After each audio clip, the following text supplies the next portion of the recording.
بسم اللہ الرحمن الرحیم اللہم صلی علی محمد وعلی آل محمد وبارک وسلم۔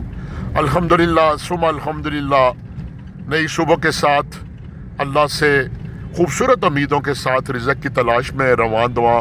اللہ کے شکر ہے ڈیلا روڈ سے ایئر یونیورسٹی اسلام آباد کا پیسنجر ملا، اور اس سفر کے دوران اپنے سمیع در سننے والے کو ایک سبق کا موضوع اور ایک نصیحت والا پیغام۔ ایک شخص کا گزر ہوتا ہے تو دیکھتا ہے کہ نہر کے کنارے ایک بابا جی بیٹھے ہوئے ہیں، اپنی سوچوں میں گم ہے۔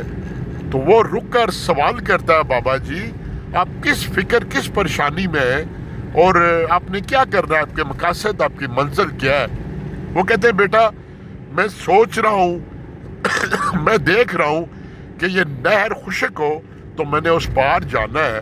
تو وہ کہنے لگا، بابا جی آپ کون سی خام خیالی اور خوش فہمی میں، اس نہر نے تو خشک تو ہونا نہیں ہے، اگر آپ نے پار جانا ہے تو اسی کنڈیشن میں آپ کو اس کو عبور کرنا ہے۔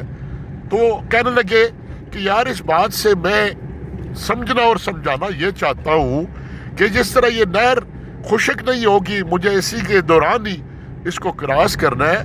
زندگی کے معاملات بھی ایسے، ہم اکثر و بیشتر سوچتے ہیں کہ بچوں کی تعلیم مکمل ہو جائے تو جناب حج پہ بھی چلے جائیں گے، اللہ کے راستے میں دینا بھی شروع کر دیں گے، یہ مکان بن جائے تو پھر کوئی زکوٰۃ خیرات بھی نکالیں گے، یہ مقاصد ہو جائیں تو یہ کریں گے، یہ ہو جائے تو یہ کر لیں گے۔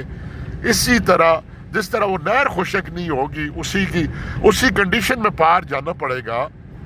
تو جیتے جی آپ کے مسائل مرتے دم تک حل نہیں ہوں گے، ہر آنے والا دن کوئی نہ کوئی نیا مسئلہ لے کر آئے گا، اور آپ نے زندگی میں اپنے معاملات کے ساتھ ساتھ ہی کوئی نہ کوئی اچھائی کرنی ہے تو کر سکتے ہیں۔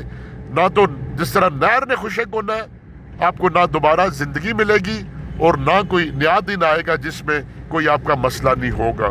تو آئیے مل کر اس حقیقت پر تدبر کریں کہ ہم اپنی زندگی کے ساتھ ساتھ ہی کوئی حقوق العباد میں اگر کوئی کسر رہ گئی ہے، کوئی خدا کے معاملات میں کسر رہ گئی ہے، تو ساتھ ساتھ انجام دیں۔ اسی میں یہ ہماری خیر ہے، اسی میں ہماری بھلائی ہے۔ والسلام۔